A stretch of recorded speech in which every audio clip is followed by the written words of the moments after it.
Salut à tous!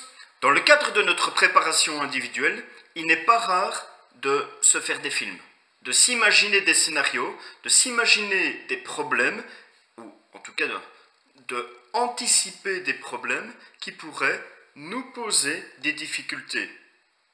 Le problème, c'est que, à force d'être un peu fécond, à force d'être un peu imaginatif, on peut se retrouver finalement avec une multitude de scénarios et se retrouver un peu perdu parmi toutes ces possibilités, ne sachant pas, parfois, par quel aspect je devrais commencer, quel scénario je devrais aborder dans le cadre de ma préparation avant un autre. Dans cette vidéo, je vais vous donner une méthode de travail simple afin de pouvoir prioriser vos différents scénarios les uns envers les autres. On verra également que cette méthode peut être intéressante pour la résolution de ces problèmes. On va y venir tout de suite. Avant toute chose, je ne sais pas qui est le papa ou la maman de cette méthode, c'est quelque chose que vous allez retrouver facilement à gauche, à droite, mais ce n'est pas ma méthode, je l'ai juste un tout petit peu transformée afin que ça corresponde à mes réalités. Alors la méthode de travail, elle est simple. Pour chaque problème, pour chaque scénario, vous allez l'aborder selon deux aspects. Le premier, c'est la gravité. Dans quelle mesure ce scénario, ce problème, cet incident sera grave ou pas. Le deuxième facteur, ce sera la probabilité. Dans quelle mesure ce problème, ce scénario, cet événement a des chances de se réaliser ou pas. Et pour chacun de ces critères, vous allez donner une cotation entre 0 et 5. 5 sera toujours le cas le plus défavorable, 0 le cas le plus optimiste. Je donne des exemples, ils sont vraiment là en cadre d'exemple, c'est à vous-même de faire les définitions des différentes cotations telles que vous le ressentez. Pour moi, au niveau de la gravité, une cotation 0 signifierait que l'événement n'a tout simplement aucune gravité. Une cotation de 1 signifierait que le problème il est léger, il est facile à résoudre, presque action-réaction. Une gravité de niveau 2, ce serait un problème qui serait sérieux, qui doit mobiliser un plan, c'est pas action-réaction, là je dois vraiment réfléchir, prendre un moment pour pouvoir établir une stratégie.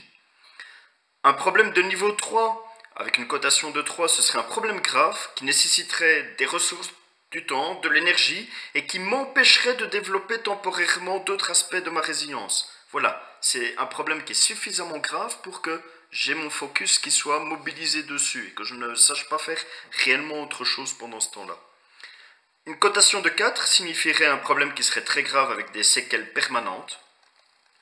Une gravité de 5, la pire, ce serait simplement pour moi un risque de décès.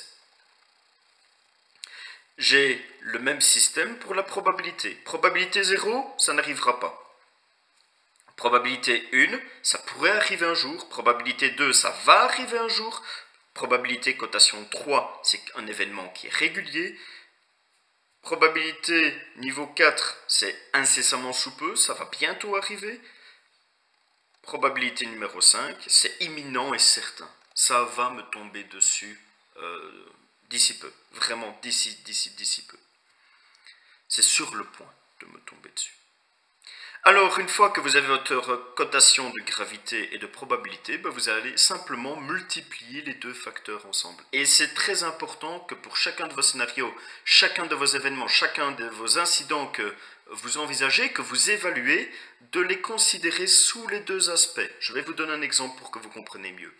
Un accident de moto, c'est quelque chose de très grave. On peut en mourir. Donc, dans ma gravité, je serai dans une cotation de 5. Si je me limite à ça, je me dirais peut-être que je dois m'acheter un casque de moto, une bonne veste en cuir, peut-être que je devrais avoir un comportement adapté, ne pas rouler trop vite en moto, ne pas boire de l'alcool quand je suis en moto. Mais si je le mets en corrélation avec la probabilité, le fait que j'ai pas de moto et qu'il n'y a aucune chance que ce genre d'incident m'arrive, au niveau probabilité c'est 0, finalement je me retrouve avec 5 fois 0, 0, ce n'est pas un problème pour moi, je n'ai pas de moto, je n'ai pas besoin de me tracasser à acheter un casque ou de ne pas picoler quand je vais prendre le guidon. Donc vous comprenez l'importance de toujours mettre l'événement que vous analysez avec les deux paramètres qui sont la gravité et la probabilité. Quelques dernières petites remarques avant de conclure. Voilà, c'est tout à fait personnel. Je vous ai donné des définitions. Ce sont des définitions que généralement vous allez retrouver à gauche, à droite, quelque peu modifiées. Mais à vous aussi de modifier ces définitions-là vis-à-vis de chaque cotation pour vos réalités, pour vos problématiques. Cette cotation, elle peut varier dans le temps. Un tel problème, je l'évalue peut-être aujourd'hui à 12, que peut-être dans 4 ans, je l'évaluerai à 16 ou moins. Donc c'est quelque chose qui doit être fait régulièrement, remis à jour. Ça permet de fixer les priorités, donc ce problème-là va être plus grave, plus important, plus probable que tel autre événement, donc je devrais y consacrer a priori dans le cadre de ma préparation individuelle beaucoup plus d'énergie, mais ça va également vous donner l'une des meilleures façons de mitiger ce problème.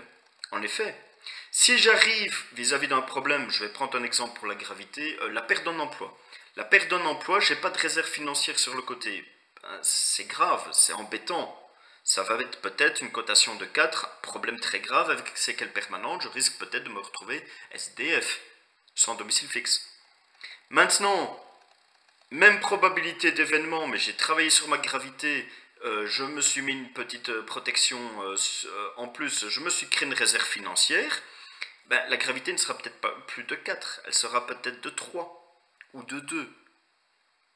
Donc vous comprenez, simplement en travaillant sur la gravité de l'événement, du scénario, je suis en mesure de mitiger le problème qui va se poser à moi. Et je peux faire la même chose avec la probabilité.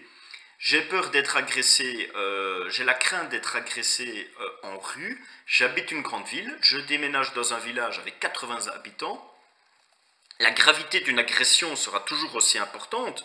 Ça pourrait être un handicap, ça pourrait être un risque de décès, mais avec 80 habitants comparé à une ville de 20 000, 100 000, 1 million de personnes, j'ai tout de suite diminué la probabilité que cet événement arrive.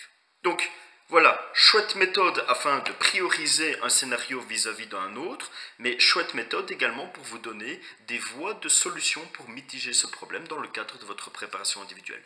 Voilà, je vous confie cette méthode, faites-en bon usage, préparez-vous et à bientôt.